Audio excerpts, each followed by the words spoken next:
Salut tout le monde. Alors dans cette vidéo, suite à un petit problème technique, enfin un petit problème technique entre guillemets, j'ai fait une fausse manipulation sur l'ordinateur qui m'a supprimé la vidéo donc je devais vous mettre en ligne. Cette vidéo correspond à la fabrication du bas de la porte, celle qu'on a décapée ensemble, donc il fallait reconstruire le bas de la porte. Donc cette vidéo n'existe plus et aujourd'hui donc je vais vous refaire une vidéo comment dire, où je vais pas faire toutes les, enfin je vais vous montrer plus ou moins toutes les étapes qui ont été faites, mais je vais pas les faire entièrement. Je vais pas construire un panneau entier pour vous montrer, je vais juste faire sur 2-3 bouts de bois pour que vous compreniez le principe, pardon. Et voilà, donc on va se faire ça ensemble. Sur ce, donc, on se retrouve donc devant l'établi. Je vous montre comment j'ai procédé pour le bas de la porte. Donc, allez, à tout de suite. Donc voilà. Donc pour refaire mon bas de porte, souvenez-vous, il me fallait donc reconstruire deux panneaux. Deux, parce que il y a deux portes, donc un en bas de chaque porte. J'avais coupé sur une hauteur de 42 cm le bas de ma porte, donc il fallait le reconstruire. Donc il me fallait reconstruire deux panneaux qui fassent en hauteur 42 cm et en largeur je suis à 125,5. Donc pour faire ces deux panneaux, je suis parti dans mon stock de bois. Stock bois de récup, qui est composé donc de bois de charpente. Là, tel que, donc là c'est un exemple. Hein. Donc ça c'est un bastin qui vient de la sablière de ma toiture. Hein, quand j'ai refait ma toiture, donc ça c'est l'ancienne sablière. Donc ça c'est un bastin. De charpente, donc bon, là en même temps on s'en fout, c'est un exemple, mais voilà, c'était du bois de charpente qui vient principalement de ma toiture. Et aussi, éventuellement, des morceaux comme ça c'est les genres de chevrons qui constituent une palette. Donc voilà, donc c'est à partir de morceaux de bois tels que ceux-là que j'ai reconstitué le bas de ma porte. Donc ce que j'ai fait, c'est que je savais qu'il me fallait donc 42 cm en fini, donc j'ai coupé 45. Donc je me suis fait toutes des longueurs de 45 sur tous mes morceaux de bois, des longueurs de 45. En épaisseur, il me fallait 24 en fini, donc je suis parti sur du 27, 28, quelque chose comme ça. Donc voilà, j'ai coupé 27-28 à ma scie sous table. Donc avec la scie sous table, j'ai obtenu plusieurs planches donc de 45 de long sur 27-28 mm d'épaisseur. Et une fois que j'ai obtenu donc le nombre de planches nécessaires pour obtenir, donc il me fallait 125,5 en longueur finie pour mon panneau.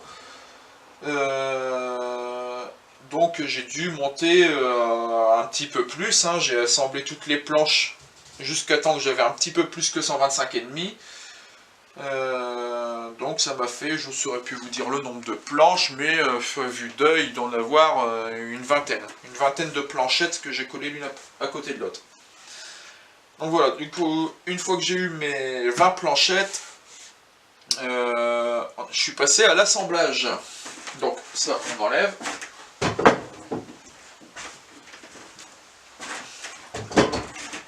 Et toujours pour simuler, imaginons que j'ai obtenu ces planchettes. Donc là, en l'occurrence, c'est des planches brutes de palette. C'est des planches de palette, hein, elles sont brutes, elles sont pas à la bonne longueur ni rien. Donc imaginons que après avoir coupé tout ça, j'ai obtenu ces planches. Je les ai donc passées première fois à la dégauchisseuse. Donc dégauchisseuse de ce côté-là pour avoir une surface plane ici, absolument plane. Une fois cette surface plane, donc ça sur chaque planche, hein, je l'ai fait à chaque planche. Une fois cette surface plane, toujours en dégauchisseuse, j'ai dégauchi le champ en m'appuyant contre le guide perpendiculaire de la dégauchisseuse. Et hop, j'ai dégauchi le champ. Comme ça ici, j'avais cette face-là et cette face-là qui étaient parfaitement perpendiculaires.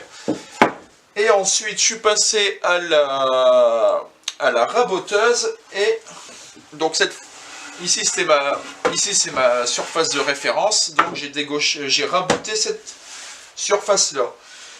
Jusqu'à temps que j'arrive à mes 24 mm d'épaisseur. Une fois les 24 mm d'épaisseur obtenus, j'avais donc un côté, enfin un champ qui était ici mis à plat à la dégauchisseuse. Pour mettre le deuxième parallèle, je l'ai fait à la scie sous table, puisque l'épaisseur 24 mm étant un petit peu juste à mon goût pour le passer dans la raboteuse, j'ai peur que la planche elle fasse ça dans la raboteuse. Ça peut être dangereux et au mieux ça faisait du travail dégueulasse.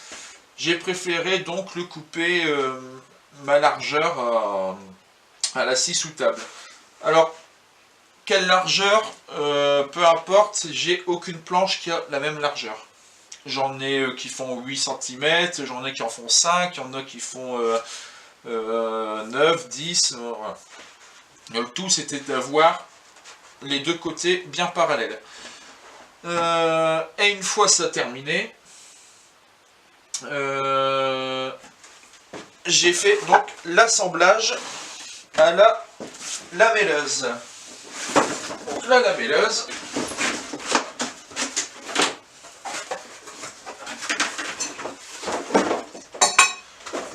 en l'occurrence ma lamelleuse Triton.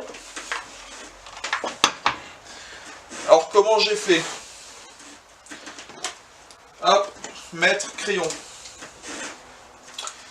Je savais que, donc là on est sur des planches qui, pas celle-ci, hein, mais celle que j'avais fait pour la porte, on avait 45 cm. Moi il me fallait donc 42. Ça veut dire que j'enlevais 15 mm de chaque. Donc hop, je sais que je m'enlève de chaque côté 15 mm et je trace. Alors là c'est un peu dégueu puisque les planches sont pas rabotées, mais on a l'idée. C'est grosso modo.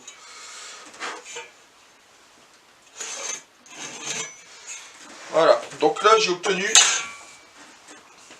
entre mes traces de crayon gris, j'ai ma longueur finale. Je calcule le nombre de lamelles que je vais mettre. J'ai mis de la lamelle de... je ne saurais plus vous le dire, c'est de la 10 ou de la 20, je ne sais plus. Donc, imaginons... Je reviens, j'ai cherché mes lamelles, j'ai pris un papier au pif, ça doit être de la 10. Donc, imaginons que j'avais mis de la 10. Sachant que ici, c'était là où j'allais couper pour avoir ma dimension finale. Je pose ma lamelle. Le but, c'est tant de, quand je coupe, ne pas couper sur ma lamelle. Esthétiquement, ce serait pas beau. Et éventuellement, ça pourrait faire une petite entrée d'eau si la lamelle ne prend pas tout l'emplacement fait par la lamelleuse. Donc, j'ai placé ma lamelle, j'ai repéré là où je vais la mettre. Je trace grosso modo son milieu. Je fais la même chose de l'autre côté. Je trace grosso modo son milieu. Après, je mesure. Donc là, par exemple, 70. Et je l'ai divisé. Mes 70, j'ai divisé. Voilà. Pour avoir, je sais pas moi... pour mettre, allez... remettre encore deux lamelles par exemple entre deux. Hein, donc bon là je fais pas le calcul, on va dire qu'il y en avait une ici, une ici. Donc maintenant que j'ai repéré mes lamelles, j'ai fait un trait de repère.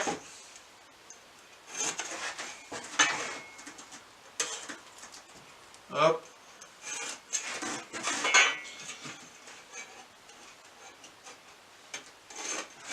Voilà. J'ai fait un trait de repère. sur ma première planche. Toutes mes autres planches faisant la même longueur, hop, je suis venu coller toutes mes planches l'une après l'autre sur la première qui a les repères. Et hop, j'ai reporté ce repère sur chacune des planches. Donc là, imaginons la planche numéro 2. Hop, je l'enlève, je reviens avec la planche numéro 3, je recommence, je retrace mes repères, et ainsi de suite sur chacune des planches.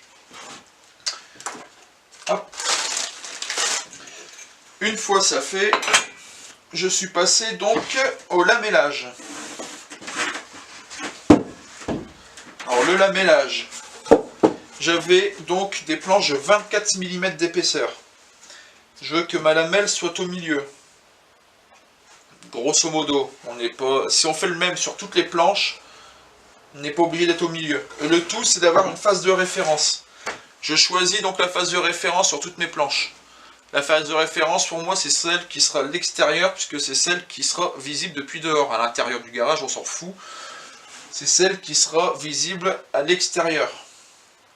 Alors, même si elle va être peinte, ça vous le verrez dans la 3e vidéo, elles seront mises en couleur, les planches, mais voilà. Éventuellement, il peut y avoir des planches qui ont des défauts comme ça. Bon, bah ça, je le mets côté intérieur, et hop, le côté extérieur qui est parfait. Et ça, je le choisis, donc ce côté extérieur, qui sera ma phase de référence, je le choisis sur toutes mes planches. Alors bien sûr, là je vous le dis un peu dans le désordre, j'ai choisi la phase de référence avant de faire mes repères pour mettre mes lamelles. Donc je choisis la phase de référence, je fais mes repères, donc d'ailleurs là je viens de retourner, donc on se refait des repères, bon allez, à la va-vite. C'est vraiment pour dire d'illustrer. Voilà. Donc ça, c'est ma phase de référence. Et ma lamelleuse, sur toutes les planches, je l'appuie sur ma phase de référence. Comme ça, comme je vous dis, j'ai 24 mm, je veux 12. Si je suis pas pile poil à 12, c'est pas grave. Parce que comme je serai appuyé sur ma phase de référence, toutes mes entailles seront forcément pile poil face à face d'une planche à l'autre. Si, imaginons que j'ai mis 10 mm à ma machine, je m'appuie sur une planche phase de référence chez mes entailles, la planche à côté, je mets sur la face qui n'est pas celle de référence. Quand je les mets en face, je serai plus bon parce que sur une planche, je serai à 10 mm, donc plus ici en bas, et là je serai à 10 mm, plus ici en haut, je serai jamais en face. Donc toujours se mettre sur la phase de référence. Donc on règle la lamelleuse, donc je mets son petit guide, et là je règle pour avoir 12 mm, grosso modo 12 mm de profondeur. Voilà. Ici je règle parce que je suis sur de la lamelle de 10, donc je règle pour avoir mes lamelles de 10.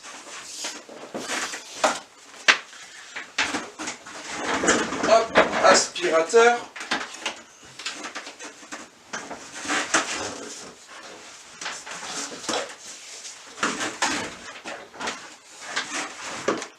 Alors c'est pas indispensable d'avoir l'aspirateur, mais c'est plutôt pratique d'aspirer les poussières. Aspirateur, donc ça aspire les poussières. Les lunettes, on ne sait jamais, il peut y avoir des projections de bois. Le casque anti-bruit, parce que ça va défoncer les oreilles sinon. Et donc c'est parti.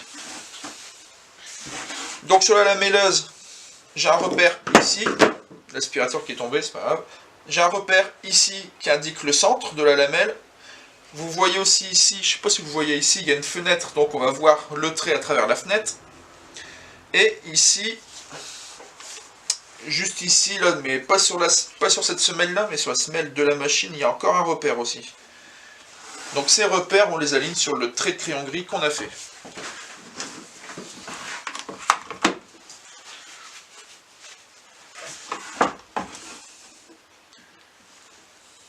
Donc voilà. Et une fois aligné, on maintient fermement, on démarre et après on pousse. Et on pousse pas comme un bourrin, on y va doucement.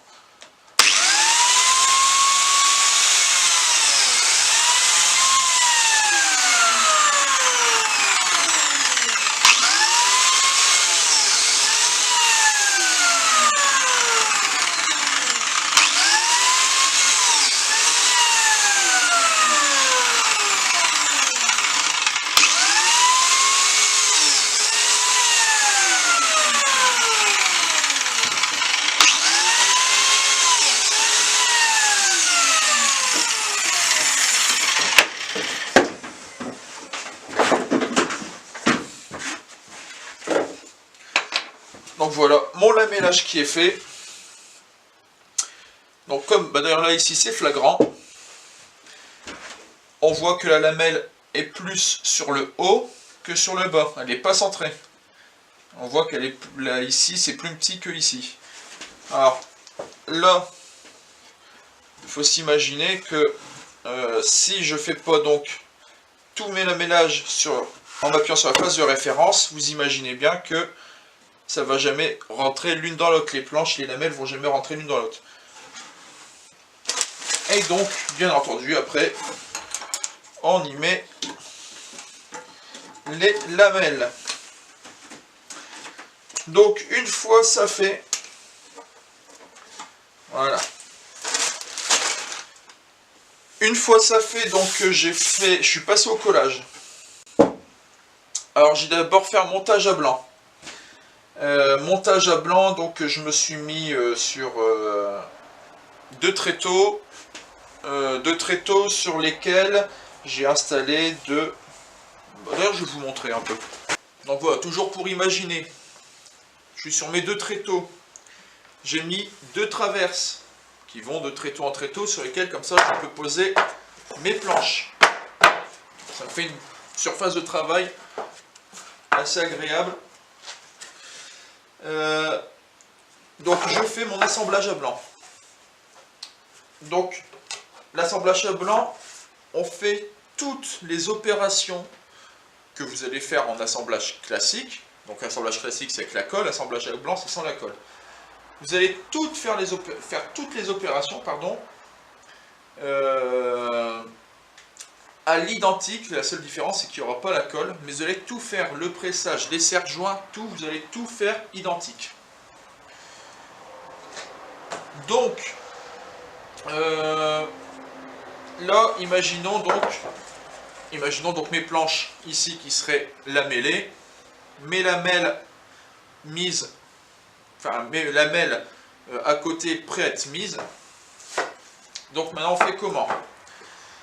Ça, ce sera ma première planche. Je peux la laisser comme ça. Sachant que là, éventuellement, je suis sur ma face de référence face à moi. Face de référence, donc la face qui est à l'extérieur. La face ici qui n'est pas de référence, ça sera le côté intérieur, donc dans le garage. Donc ça sera la première planche. Deuxième, on la met comme ça. Troisième, quatrième et cinquième. On les place toutes comme ça. Petit serre-joint.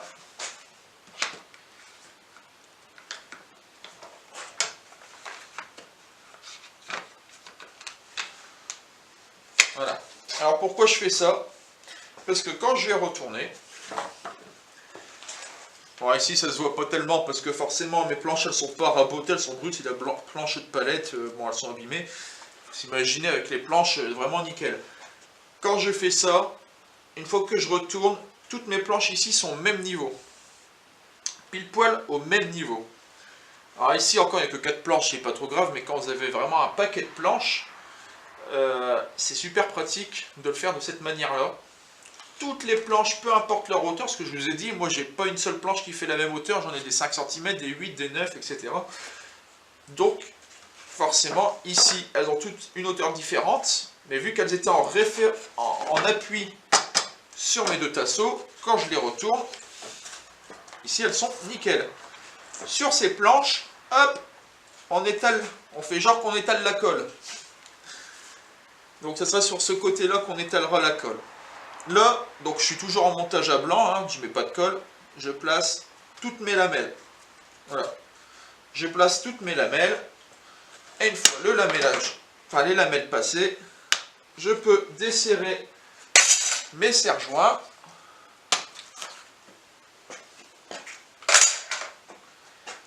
Et là, attendez que je ne dise pas de bêtises.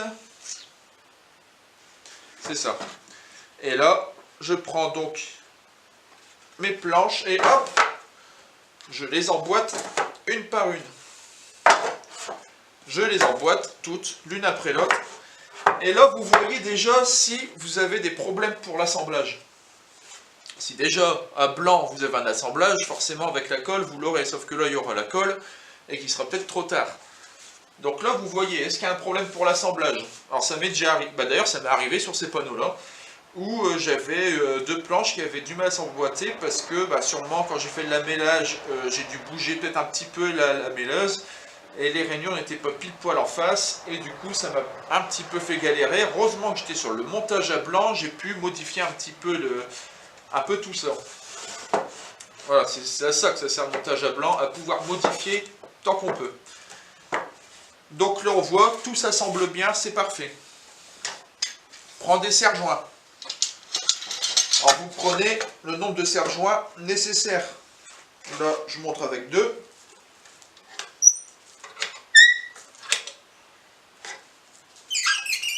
Forcément j'ai pas mis les lamelles, ça a tendance à partir en couille. Alors je vais faire le truc tout de suite, une petite opération que j'aurais fait après si j'avais les lamelles, mais là comme je les ai pas, je le fais avant cette petite opération là. Alors, à savoir, d'ailleurs vous venez de le voir en direct, quand on serre, ça a tendance à faire remonter les planches. Donc pour éviter ça, j'ai déjà mon premier tasseau en dessous qui me sert de support, j'en mets un deuxième au-dessus. Je prends un serre-joint et on serre. Alors pour l'instant on le serre bien, mais pas comme un bourrin non plus. On fait de même sur l'autre côté.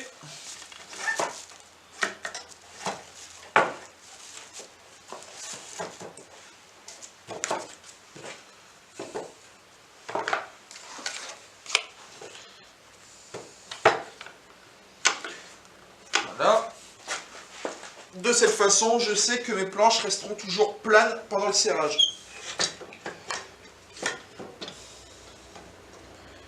Alors là, c'est pas le super exemple parce que forcément, mes planches sont ni rabotées ni rien, elles sont pas du tout à la même hauteur.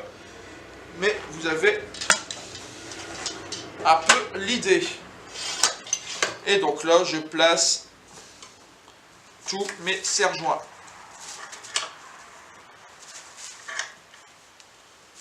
Bon, et puis vous en placez encore au milieu, enfin le nombre de serre-joints qu'il faut. Et puis voilà, donc ça c'est le montage à blanc. Donc à partir de là, si vous avez eu aucun problème pour arriver jusque là, vous vous dites, bah c'est bon, je peux passer au collage. Et là on redémonte tout. Alors on démonte tout, et vous laissez par exemple le serre-joint ici, je sais que je vais avoir besoin de cette hauteur, de cette ouverture là, je laisse tel quel, et je le mets à disposition, prêt à prendre. Voilà, je l'écarte un petit peu et je laisse tel quel, hop, à disposition, prêt à prendre. Là, pareil, à disposition, j'ouvre un petit peu, à disposition, ça à disposition et à disposition. Là, on récarte tout, on enlève toutes les lamelles qu'on a mis et on recommence. Hop, hop, hop. Voilà. Voilà. Et là, c'est parti, maintenant on fait avec la colle. Donc vous mettez votre colle, vous étalez, vous mettez vos lamelles et vous reprenez toutes les mêmes étapes. Une fois le serrage final fait, honnêtement, c'est une colle, alors là c'est de la colle extérieure, parce que c'est à l'extérieur, il faut mettre de la colle extérieure. Attendez au moins 24 heures de séchage. 24 heures de séchage, au moins vous êtes sûr que tout va bien tenir. Et donc, une fois 24 heures passées, tout est sec, on desserre tout et on obtient un panneau. Alors là, on va dans l'atelier. Donc nous revoici dans l'atelier. Donc ici, il y a un panneau qui est collé. Donc on voit, il y a 3 planches. Ce panneau-là, donc c'est pour un autre projet d'aménagement de l'atelier. Hein, c'est pour faire un support pour ma visseuse. Enfin bref.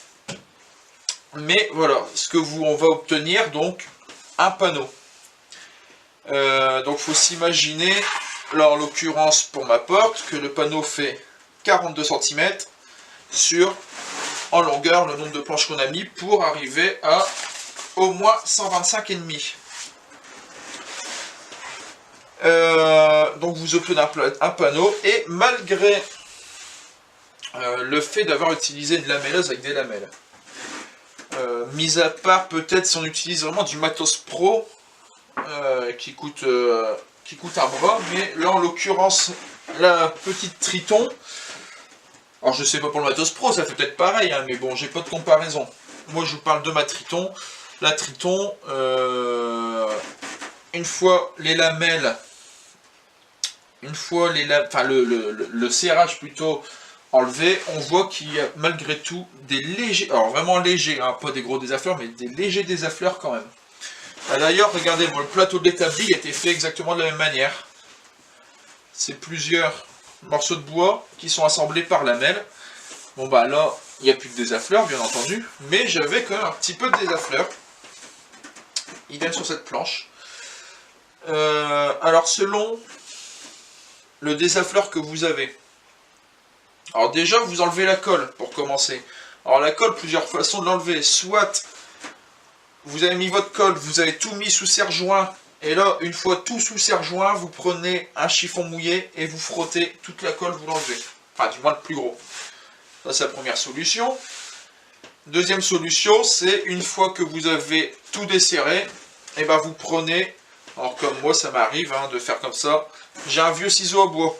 C'est le ciseau à bois qui sert de burin, qui sert de tournevis, ciseau à bois qui sert à tout. Que j'affûte de temps en temps quand même, quand j'en ai besoin. Et avec ce ciseau à bois, et ben hop, je viens dégager tout le surplus de colle. Alors chacun sa solution, il y en a ils le font direct avec la ponceuse à bande, bon, chacun sa solution. Vous avez donc enlevé tout la colle, vous voyez les désaffleurs. Donc là, pareil, plusieurs solutions, soit ils sont un petit peu épais les désaffleurs, il y a quand même une bonne marge entre deux planches, vous pouvez attaquer direct avec le rabot. Vous en faites le plus gros au rabot.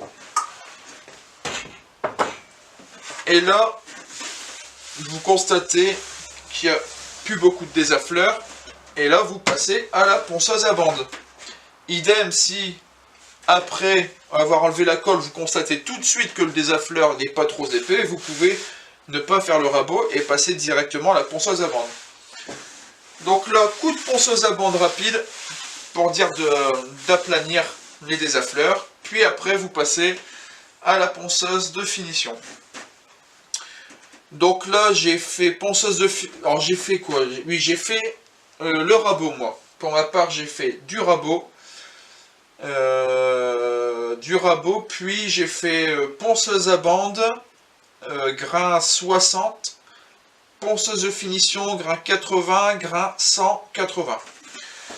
J'ai obtenu une surface plutôt lisse. Et donc j'ai obtenu un panneau en bois. Alors ce panneau en bois, il faut le fixer à la porte. Donc là on va retourner au garage, devant la porte, et je vais vous montrer ça.